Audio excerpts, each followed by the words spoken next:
इसलिए पूतना के शरीर से सुगंध आई।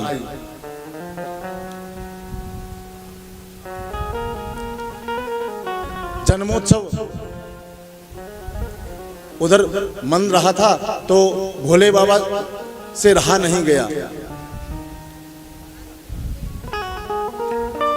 इतने बड़े उत्सव की ध्वनि जब भोले बाबा के कान में पड़ी तो आज भोले बाबा मेरे कन्हैया के दर्शन करने के लिए आए और द्वार पर आकर यशोदा जी से कहने लगे, मैया दरवाजा खोलो।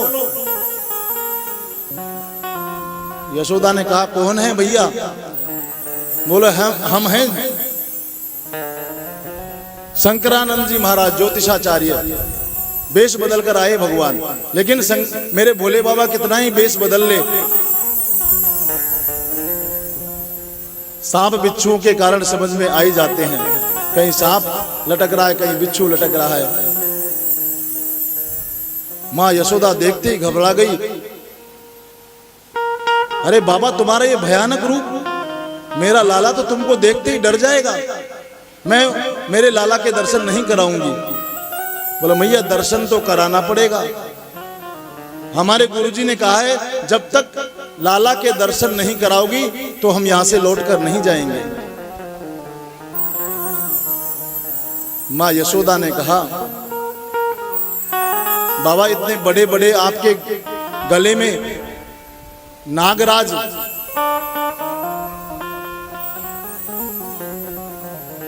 सांप बिच्छू, इनको देखकर मुझे डर लग रहा है, तो मेरा तो कन्हैया तो बहुत छोटा है अभी, तुम्हारे इस विकराल रूप को देखकर डर जाएगा।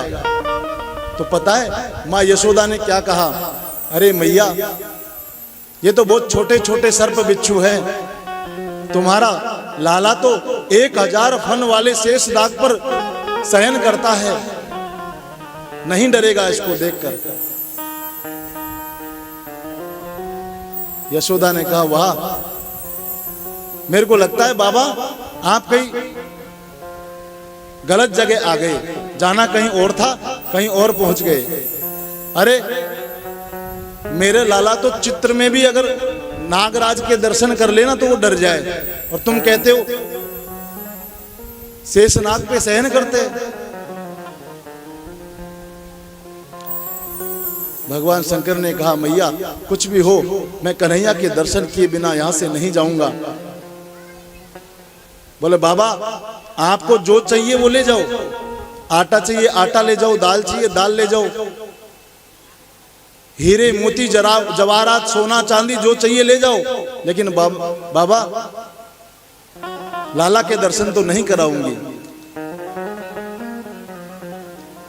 भोलेनाथ बोले, मैया तुम जानती नहीं हो योगियों की हट, मैं तुम्हारे दरवाजे पर यहीं दूना रमा कर बैठ जाऊंगा, और जब तेरा लाला दरवाजे से बाहर निकलेगा तो दर्शन कर लूंगा। मैया ने कहा,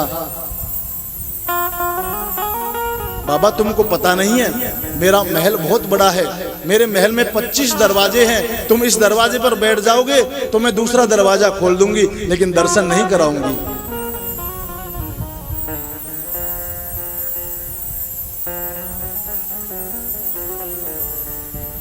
सो भोले बाबा मैया से फिर विनय करते हैं, मैया दर्शन करा दो बस एक बार। बोले, तुम्हें तो मैं दर्शन नहीं कराऊंगी क्योंकि मेरा लाला डर जाएगा, आप लौट जाओ महाराज।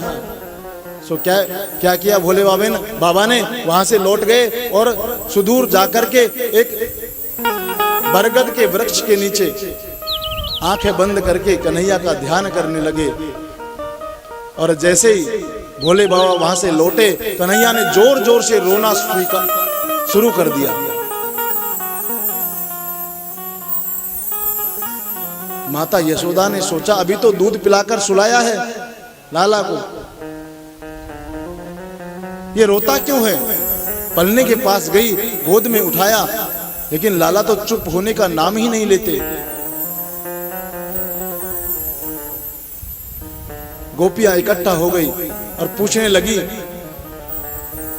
मैया तेरे लाला को किसी की नजर तो नहीं लग गई? बोले मेरी लग गई हो तो पता नहीं, सुबह से कोई आया तो नहीं यहाँ पर मेरे घर पे। बोले याद करो कोई आया था क्या? बोले हाँ, एक जोगी बाबा आया था, कह रहा था कि लाला के दर्शन करने हैं, सो मैंने उनको वापस लौटा दिया, लाला के दर्शन नहीं कराए।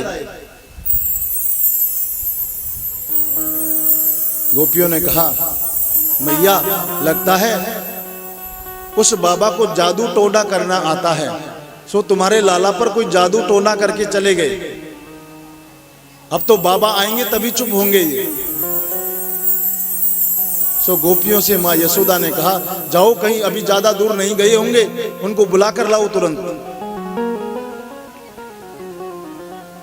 गोपियां दौड़ी दौड़ी गई तो भोले बाबा बरगद के वृक्ष, वट वृक्ष के नीचे बैठे हैं, अपनी आंखें बंद करके।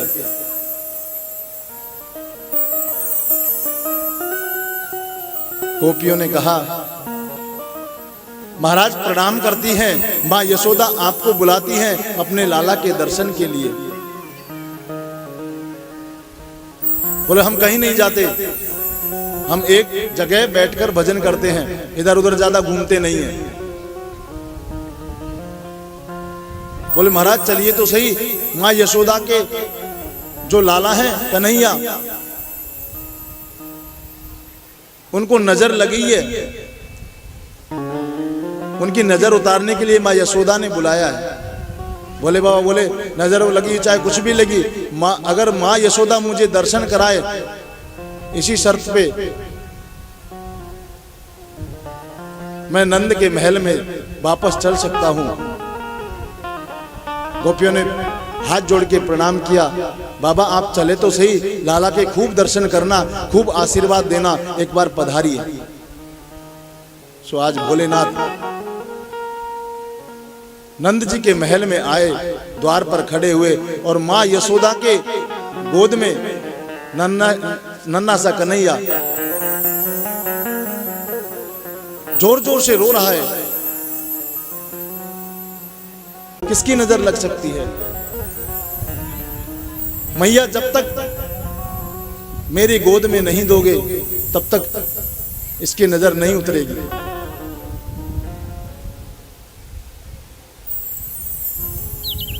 सो माँ यशोदा ने जैसे ही कन्हैया को बाबा की गोद में दिया, बोली थोड़े आपके सांप बिच्छुओं को साइड में करो बाबा। और भोलेनाथ ने जैसे ही मेरे कन्हैया को गोद में लिया, कन्हैया खिलखिला करके हंसने लगे।